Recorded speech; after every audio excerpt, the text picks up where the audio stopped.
Welcome back to stage 2 of the C10 Valkyrie build. So between last time and the start of this build segment, you can see I've hooked up the servo, and I went ahead and hooked it up behind the servo horn in the usual position. I just adjusted the dual rate so it wasn't colliding with itself when you turn it this way. So as you can see, I don't have the throw this way that I want it. When I turn it up, of course, I start getting, jerking over here. It starts binding. It's turning too much.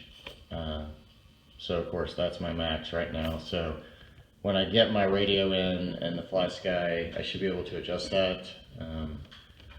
But as I was putting that in and kind of playing with it, I was noticing, if you went a little too far on your adjustment, that servo would just flex the mount pretty much, fully. Like if you weren't watching it, you could break it. So luckily when I ordered these plastic ones and these black label servos, Mofo threw in just a free aluminum one and said this is what he recommended for the aluminum or for the black label servos. And so I'm going to swap that in because now I know why he recommends that. And I went ahead and ordered another one from him to go with the other black label servo I've got for another build. So just FYI, these servos are crazy strong. I mean, you can see it just shaking the truck. So probably a little more servo than I need in this rig, but if you've got giant tires or four-wheel steer, they may be the ones you need. So I'm gonna swap this mount in and then see what's next. All right, well, I've got this aluminum tray swapped in now. And a couple differences here. It's a little wider, so you can see there's a little gap between the mounting blocks and the servo, which comes into play on compression. See, I'm hitting the frame edge there. It can kind of squeeze over, but you hear it scraping.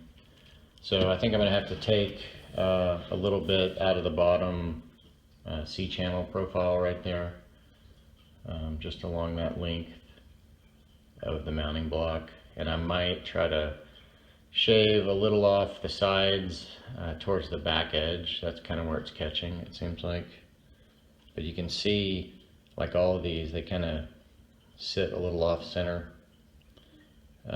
So I had to do that on one side of the frame on another build. So that's one difference. Another is this aluminum mount sits up higher off of the diff. If I can get a good shot, you can see the gap.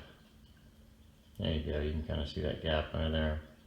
So it straddles over the top of the diff, but there's a little gap. So it's up a little higher, which means I can use the fourth bottom hole there on the servo horn, which is good because it allows me full throw to this passenger side now. So before I couldn't even turn it all the way because on the third hole the arm would hit the bottom of this case too soon. So now with it over here, it can swing and hit, and this is turned further. And then of course I can get full swing on this one. So right now I've got the dual rate adjusted where I've got max swing over here, and then that allows me a little bit backed off over here. So when I swap my radio, I'll be able to do endpoint adjustments on that Flysky, so I can pump this up to get that extra bit of turn, so I can get full lock and full lock on each side. So that's good. So I would think anybody using this black label probably wants to go with this aluminum servo mount, just because it gets the extra height there, so you can use this bottom piece of the horn and mount your track bar or your linkage back behind it. So that's kind of the profile. You can see right there clearly how that aluminum servo tray sits up over the diff. You can see the gap. So anyways, not what I want to do, but I'm going to pull this front end apart again so I can get to the frame edges and do a little Dremel work, and we should get back to where we ended last episode with this being able to flex freely, and then we'll move on. That wasn't as bad as I thought. I didn't have to rip out the whole front end, just the front links, just disconnect those. So you can see what I did here. Just took out some of that C-channel profile, just to give me a little more width there. So hopefully that will give me the clearance. And then on the servo mounts, I did kind of chamfer that edge a little more at the back.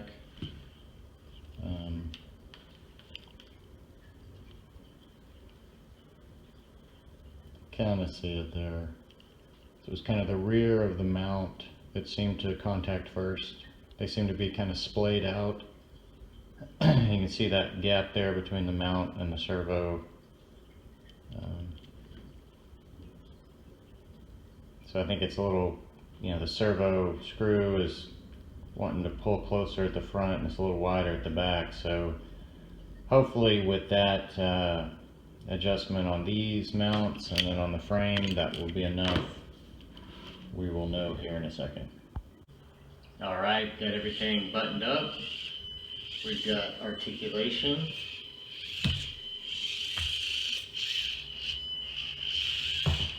We've got no binding. We've got no clearance issues.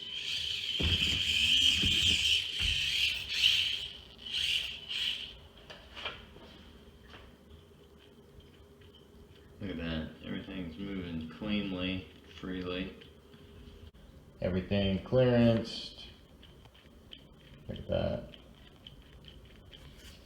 So let's see if I can get a good shot here of maybe what I cut out. You kind of see there. So I took a little more off of the bumper mount back edge on each side. And then you can see the frame cutouts.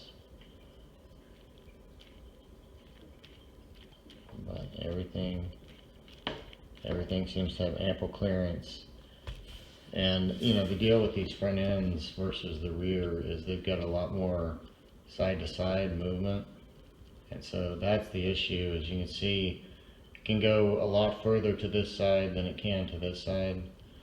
So that's what happens a lot of times, is you end up having a clearance issue on only one side or more of one, you know, more of one side. So anyways, it's all functioning properly now, so it's time to move on. I think next may be looking at some more Dremel work, fitting up the fenders and getting on the back Valkyrie mounts. And then there's, you know, shock mounts he sent with it. You don't have to use them, but I may try to fit those because they give me alternate mounting locations. So I may try to fit those with the fender wells, but I'll probably have to cut some of the fender well out or cut some of the mount off. I don't know. I don't know that they're going to play well together. And then I have Flexblades to put at the axle end of the shocks. So that should give me some more travel. Have not used those yet. I'm curious. So hopefully that'll be a good combo with these shorty little 32mm shocks to give me a little more down travel. And then from there, we'll see where we go. Alright, back a little update. It was a good mail day. I finally got this motor that I ordered from China.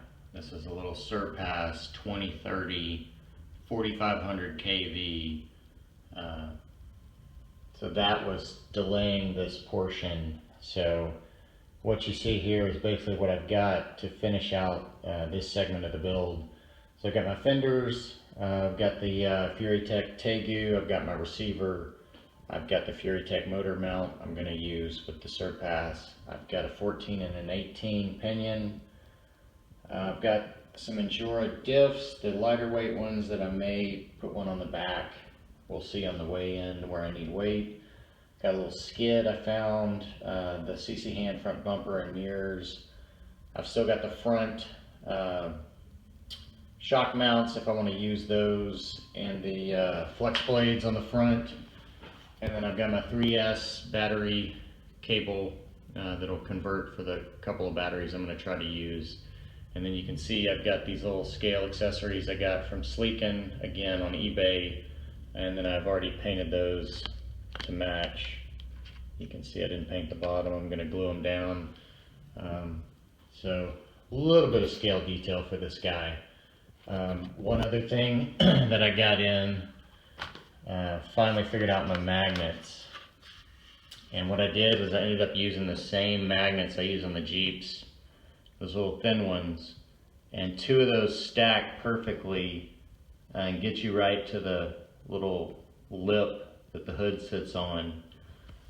So I tried some ring magnets, but they were way too thick. Once you put one on that post, it lifted up the body.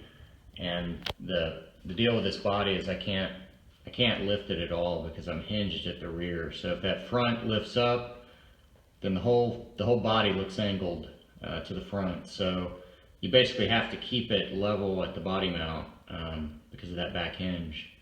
So this works perfect. You can see you could still pin the hood, so nothing really changed height-wise there. So those worked out really well. One word of advice is be happy with where you put the magnets and don't try to move them after they've set a little bit. I guess I really didn't try to move it, but I think I came in here and thought there was a little too much glue close to the hole, so I kind of moved it, and that rubbed off a little paint. You can see there behind it, I've already touched it up from below, so you can only kind of see it in a certain light.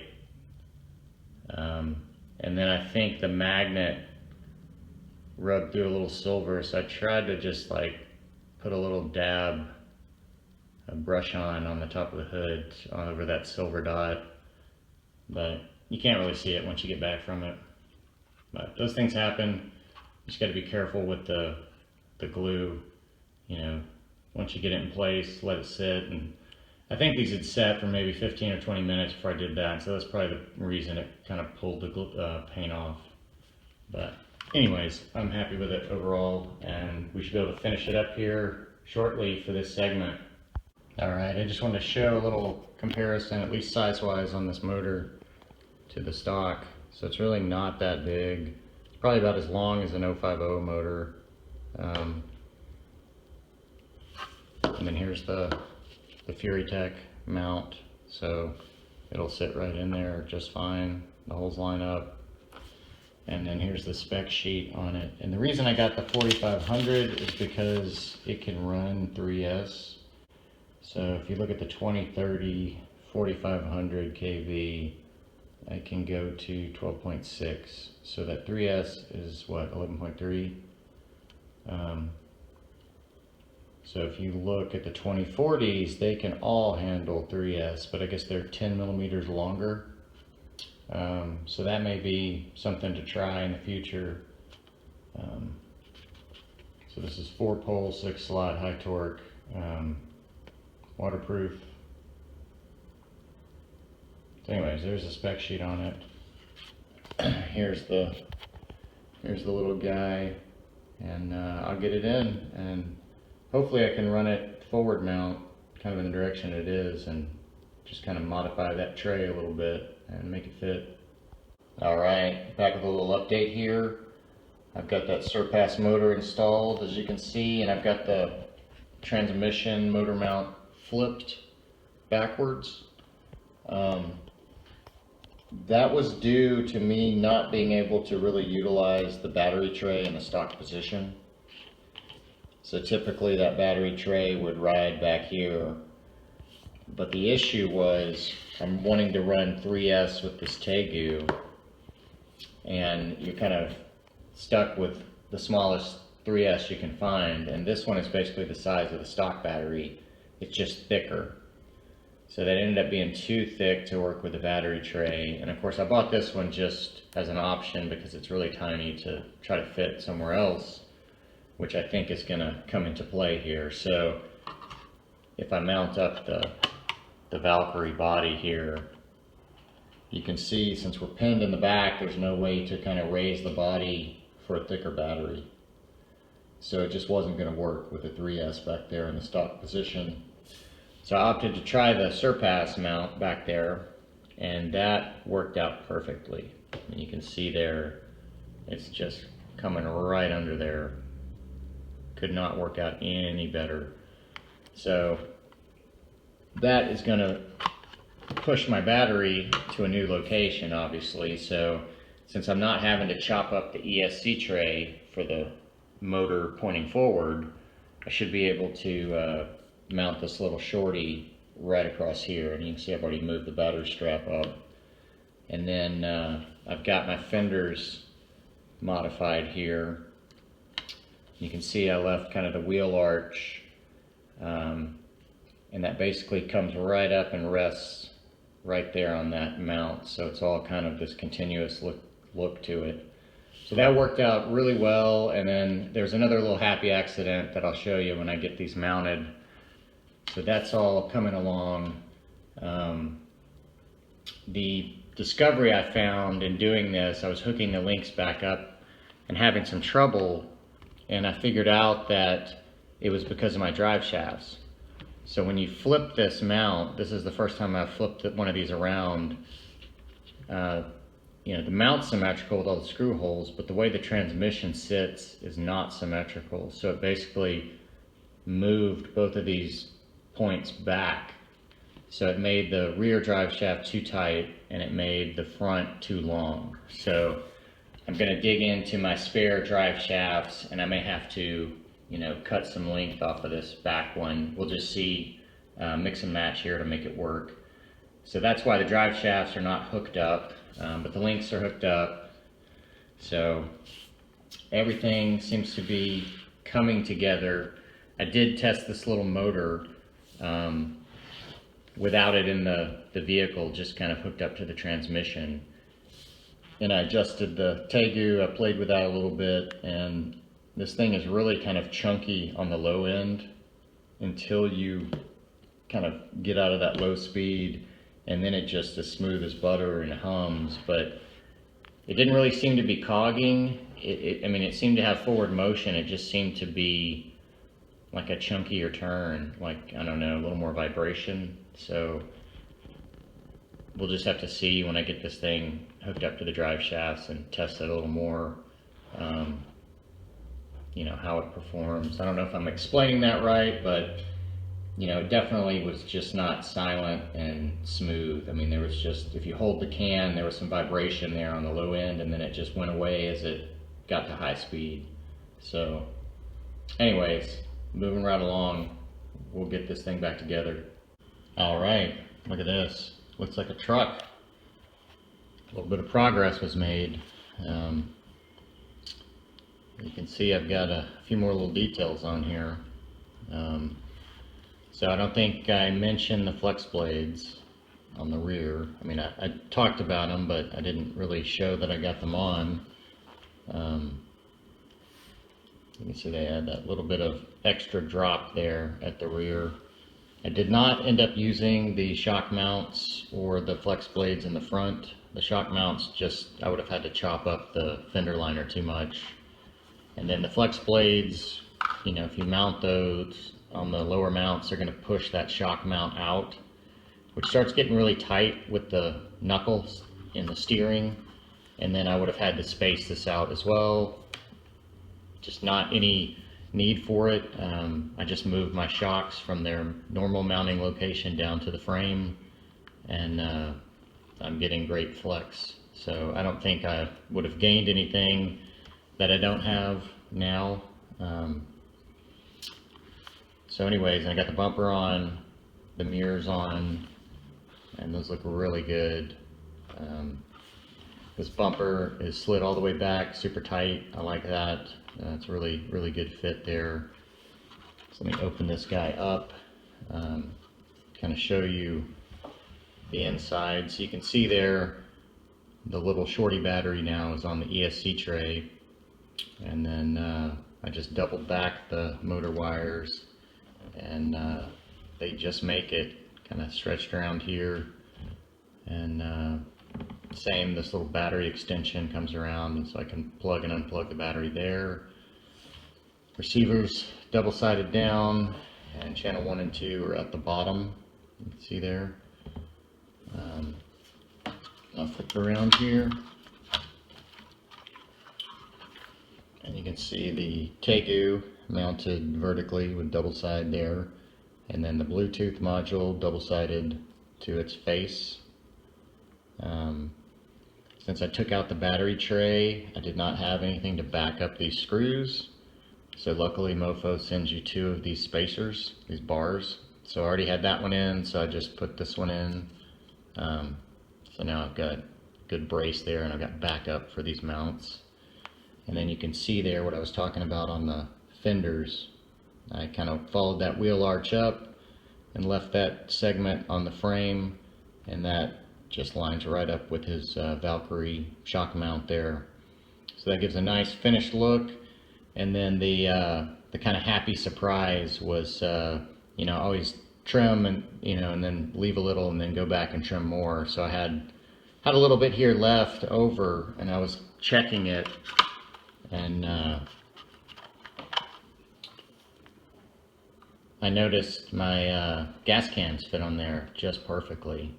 So I had another location I was going to put those in, but I like this better, so they're going to ride as kind of saddlebags back here, sitting on this little tray, and they fit perfectly there, and they look like they should probably go there. So when I get to that point of adding the scale details, that's where those will go. I decided to pick up a few more things, so I've got a couple more things on order to add a little bit more detail, finishing touches to this. So I think this is going to wrap up this build segment here with the motor and a few of these little details. But I'm still playing with the tuning of this little guy. It's got some chunkiness, like I said, at that low end. So I'm working with the settings on the Tegu. You see how tight this bumper is. Sometimes you've got to kind of pull the bumper forward to have everything drop in, but that's fine. So anyways, I've got to keep tuning this a little bit. Let me turn it on, and I'll just kind of show you. Get the battery plugged in. There we go.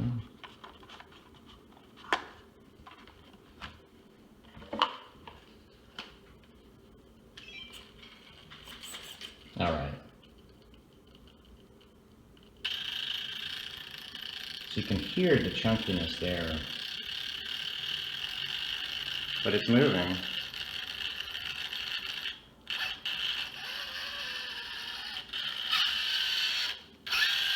And then once you get to speed, it goes away.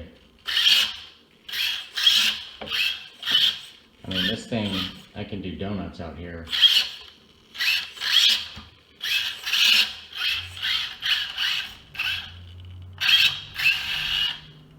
And I've got reverse turned all the way down to as low as it'll let me go, like 30.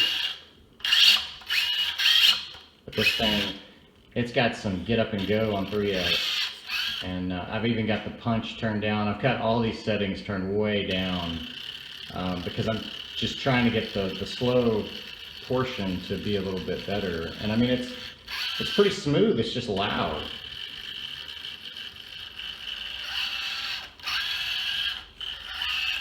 So I may pull it out the motor again, transmission, and recheck the gear mesh. But like I say, I'm just gonna kind of tweak it from now to the next build segment and kind of see where we get, and we'll finish this thing out. But I'm going to stick with this motor. I like the size, I like the fitment, everything else is working out great. It's going to have a lot of speed. I think it's just fine-tuning it a little bit. So I think that'll wrap up this segment. So stay tuned for the finish out and the reveal, and thanks for watching.